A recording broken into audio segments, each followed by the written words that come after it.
IO.NET को अगर आप हल्के में ले रहे हैं तो बहुत बड़ी गलती कर रहे हैं मेरे भाई, ठीक है। बहुत ही ज़बरदस्त प्रोजेक्ट है IO.NET, काफ़ी ज़्यादा स्ट्रॉन्ग प्रोजेक्ट है।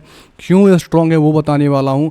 और यहाँ पर बाइनेंस लंच पैड के अंदर कैसे पार्टिसिपेट करना है, प्लस एक्सचेंजेस के अंदर कैसे पार्टिसिपेट करना है, वो आपको बताने वाला हूँ। यहाँ पर इसलिए स्ट्रॉन्ग है मेरे भाई क्योंकि AI बेस्ड प्रोजेक्ट है और इसका यूज़ केस काफ़ी ज़्यादा हाई है। अगर नॉट कॉइन की देखिए तो नॉट कॉइन की यूज़ केस उतनी ज़्यादा स्ट्रॉन्ग नहीं है। इसकी लोकप्रियता इतनी ज़्यादा हो गई टेलीग्राम बोट के अंदर, प्ले टू अर्न मत का दोस्तों ये प्रोजेक्ट है, और उसके अंदर टैप टैप करके लोगों ने फ्री में टोकन अर्न कर दिया और इसने काफ़ी अच्छे खासे उछाल दिए, काफ़ी लोगों को हज़ारों लाखों कमा कर दे दिए एक सिंगल नॉट कॉइन। और यहाँ पे सिंपल सा लॉजिक बताना चाहूँगा, बाइनेंस लंच पैड के अंदर भी ऐसे काफ़ी सारे प्रोजेक्ट आए हैं और जितने भी प्रोजेक्ट आए हैं सारे के सारे उछाल मारे और सारे के सारे लोगों ने अच्छे खासे प्रॉफिट जनरेट किए बनाया। चाहे कोई भी प्रोजेक्ट को आप उठाकर क्यों ना ही देख लो, ठीक है। तो वैसे सिंपल रिसेंट देखा जाए तो नॉट कॉइन की सप्लाई काफ़ी ज़्यादा हाई है।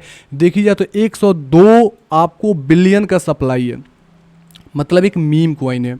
और मीम कॉइन की प्राइस इतनी ज़्यादा हाई होकर आप देखोगे यहाँ पर नॉट कॉइन, तो एक जब भी बाइनेंस लंच पैड के अंदर कोई कॉइन आती है तो बहुत बड़ी टॉप मारती है। टॉप मारने के बाद दोस्तों जो लोग फ्री में टैप टू अर्न कर मतलब टैप करके अर्न किए हैं और जो लोग जैसे कहीं एंटर कर गए तो वो लोग कुछ सेल करने का कोशिश करते हैं, ठीक है। जब सेल करते हैं तो नीचे प्राइस आती है, एक अच्छी खासी ड्रॉप आने के बाद एक ऐसा पॉइंट होता है जहाँ पे लगता है प्राइस क्रैश हो गई और दोस्तों ऊपर नहीं जाने वाली, लोग आफाक हो देते हैं। उस टाइम अगेन से रीबाइंग होती है और रीबाइंग से अगर देखी जाए ना तो ये ऐसे हर एक कॉइन से बाइनेंस लंच पैड के अंदर जितने सारे कॉइन से आप देखोगे तो आपको समझ में आएगा। एक अच्छे खासे पंप होने के बाद ड्रॉप आती है, उसके बाद से अगेन से सूट मारती है। जब सूट मारी तो फिर से 558, ठीक है, मतलब 558% यानी 5.5x 5.5 गुना का प्रॉफिट ये देकर फिर से ड्रॉप हो रहा है। तो इस प्रकार से एक्सचेंज पे आपको एंट्री करना है एक अच्छी खासी लंबी ड्रॉप के बाद।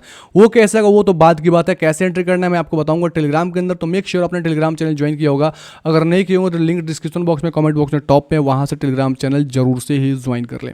अब यहाँ पर समझ में आ गया मेरे भाई कि इस कॉइन की आप सर्कुलेटिंग सप्लाई देखें तो मात्र 95 मिलियन है और टोटल सप्लाई मात्र 500 मिलियन जो जेंसेस के पास है। मैं सिंपल से इसको थोड़ा सा एक्सप्लेन करने की कोशिश करूंगा। सबसे पहले जो एक्सचेंज पे आएगा वो 11/6/2024 यानी आज से 2 दिन बाद ये एक्सचेंजेस पे आपको देखने को मिल जाएगा। और IQ BTC pair, USDT pair, BNB pair, FDUSD and try pair में आपको देखने को मिलेगा, ठीक है। अब यहाँ पर इसका दोस्तों जो टोकन का नाम है IO.NET, ठीक है। मैं IQ कहीं कहीं यूज़ कर दिया हूँ तो मैं माफ़ी चाहूँगा। इसका शुद्ध नाम है IO.NET यानी IO, ठीक है। टोटल दोस्तों जेंसेस के पास कितना है आप देखें तो 500 मिलियन IO है। फिर देखेंगे तो मैक्सिमम सप्लाई कितना है 800 मिलियन, मतलब यानी 800 मिलियन ही सप्लाई है। और जेंसेस का 400% दोस्तों टोकन का जो सप्लाई है उसका दोस्तों आपको बाइनेंस लंच पैड के अंदर रिवार्ड थ्रू दिया जाएगा, जिसकी दोस्तों कॉइन्स निकल के आती है 20 मिलियन, ठीक है, ओनली 20 मिलियन। और 19% दोस्तों टोकन सप्लाई जो होगी जेंसेस की वो आपको इनिशियल सर्कुलेटिंग सप्लाई होगी जो आपको निकल के आता है 95 मिलियन। मतलब इसकी जो टोकनॉमिक्स है काफ़ी अच्छे खासे की गई है। और सिंपल से एक और चीज़ बताऊंगा, सोलोना दोस्तों स्मार्ट कॉन्ट्रैक्ट ब्लॉकचेन पे आ रहा है और इसके चेन पे ये दोस्तों आएगा। तो सिंपल सा लॉजिक है, जो अभी बिटकॉइन का ATP अप्रूव हुआ, एथेरियम का ATP अप्रूव गया और नेक्स्ट दोस्तों अप्रूव होगा वो सोलोना का होगा।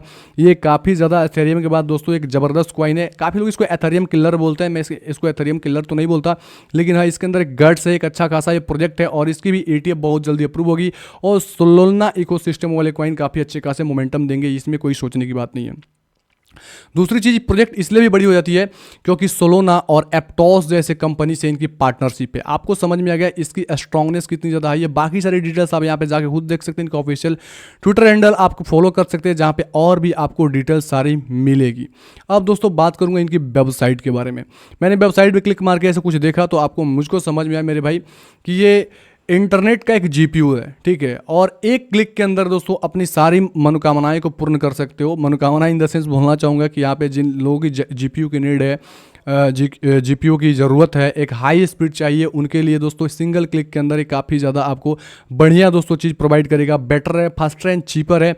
आप देखोगे तो यहाँ पे एक आजुरे T4 दोस्तों है, उसका देखोगे तो आपको कूडो कोर्स देखोगे तो आपको 2560 है और इसका 10490 10,496 है। इसका मेमोरी मात्र 16 GB है, इसका मेमोरी मात्र 24 GB है। अब मतलब इससे ज़्यादा 24 GB है IO.NET का, ठीक है।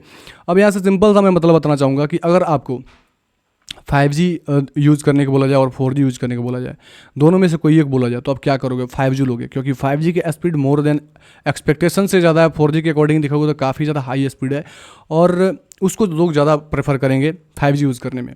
क्योंकि जिस प्रकार 2G थी, लोग 2G यूज़ कर रहे थे, 3G आई तो 2G को भूल गए, 3G यूज़ करने लगे, 3G के बाद 4G आया तो लोग 3G को भूल गए, 4G यूज़ करने लगा, 4G के बाद दोस्तों 5G आया तो लोग 4G भूल रहे हैं और फ़ोन को अपने अपग्रेड कर रहे हैं अपने मनोकामनाएं के अकॉर्डिंग और 5G यूज़ करने के लिए। ठीक है, सिंपल सा लॉजिक है। अगर आपको मैं बोलूँ कि आपको 1000 किलोमीटर का यात्रा करना है, आपको एक ट्रेन बाई ट्रेन का टिकट देने का बोला जाए और एक दोस्तों बाई फ्लाइट बोला जाए, तो आप ज़्यादा सहूलियत लोगे फ्लाइट से, क्योंकि फ्लाइट की यात्रा आप 1.5 घंटे में सफ़र कर लोगे और ट्रेन का क्या करोगे, आपको 24 से लेकर 30 घंटे का वक्त लग सकता है।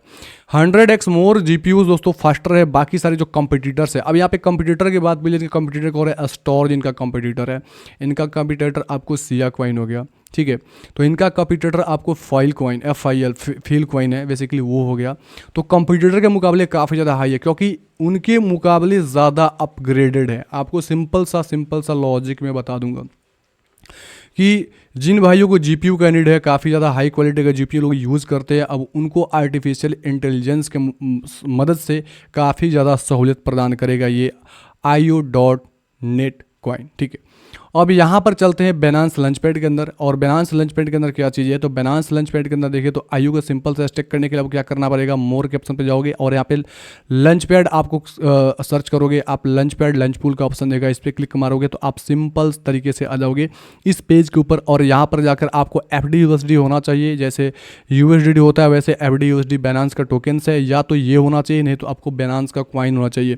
दोनों तरीके से आप यहाँ पे पार्टिसिपेट कर सकते हो, लेकिन Binance के कॉइन के अंदर आओगे तो आपकी इसमें मतलब ज़्यादा कॉइन्स मिलने के संभावना रहेंगे और FDUSD में कम मिलेंगे। यहाँ पर आपको ये चीज़ दर्शाया भी है Binance BNB पूल के अंदर देखोगे तो यहाँ पर 42,50,000 यहाँ पे IO टोकन मिलेंगे, लेकिन वही FDUSD पूल के अंदर देखोगे तो आपको कितना मिलेंगे, 7,50,000 IO टोकन्स को डिस्ट्रीब्यूट किया जाएगा।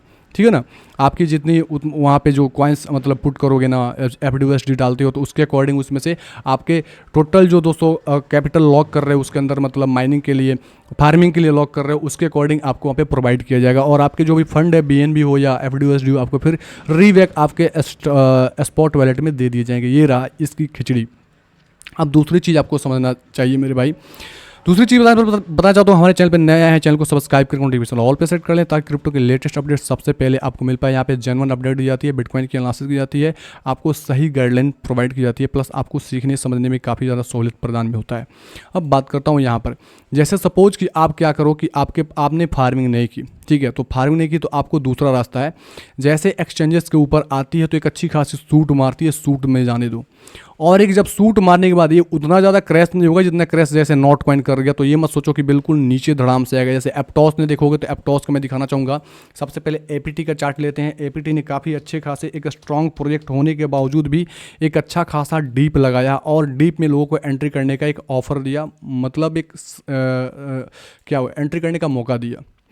जैसे देखोगे तो यहाँ पर मैं चलता हूँ, इसको मैं लेता हूँ ना, वीकली में चलूँगा तो ज़्यादा मज़ा आएगा समझने में। ठीक है, वीकली में समझा पाऊँगा। देखोगे तो आपको समझ में आएगा कि अब टॉस जितना हाई मारा था ना मेरे भाई, किसी ने सोचा नहीं था, लगभग $99 का हाई मारा। और यहाँ से जब ड्रॉप आया तो ड्रॉप आने के बाद देखोगे तो लगभग ये $3.5 से अगेन से शूट मारा $20 के आसपास, फिर दोबारा से आया लगभग ये $4.4 और अगेन से मारा ये लगभग $19 के आसपास तक का। अब ये फिर से अगेन से ड्रॉप आ रहा है। ठीक है, तो फिर से ड्रॉप आएगा, अगर इससे बिलो भी जाता है तो मेरे भाई लगभग ये देखोगे तो एक बार लो लगा ये लगभग $3.2 और दूसरी बार लो लगाया $4.7। तो इस बार लो आएगा तो इससे अबव लगाएगा मेरे भाई। ध्यान रखो, ये भी हायर हाई को मेंटेन अच्छे से कर रहा है, तो अगर ये 6.58 के आसपास 63 के आसपास मिलती है तो अगेन से इसके अंदर एंट्री की जा सकती है। तो वैसे सिनेरियो के अकॉर्डिंग बताना चाहूँगा कि जैसे ऊपर से धड़ाम से नीचे आती है और नीचे आने के बाद दोस्तों उठना चालू करती है, इस प्रकार से रेंज बनाती है, तो इस रेंज के अंदर आपको एंट्री करना है मेरे भाई IO के अंदर, और IO के अंदर एक अच्छा खासा सूट मिलेगा। और इतनी ज़्यादा ड्रॉप का भी एक्सपेक्टेशन मत रखना मेरे भाई, इसके अंदर उतना ड्रॉप नहीं आएगा। तो इसके अंदर एटलीस्ट आपको 2 पार्ट में एंट्री करना है, क्योंकि एक पार्ट जैसे एक अच्छी डीप आ गई तो एक एग्जैक्ट डीप नहीं समझ पाओगे, जैसे आपने यहाँ पे एंट्री कर ली। दूसरी जैसे दोस्तों डीप आती है अगेन से आती है तो आपको एक एंट्री यहाँ कर लेना है, उसके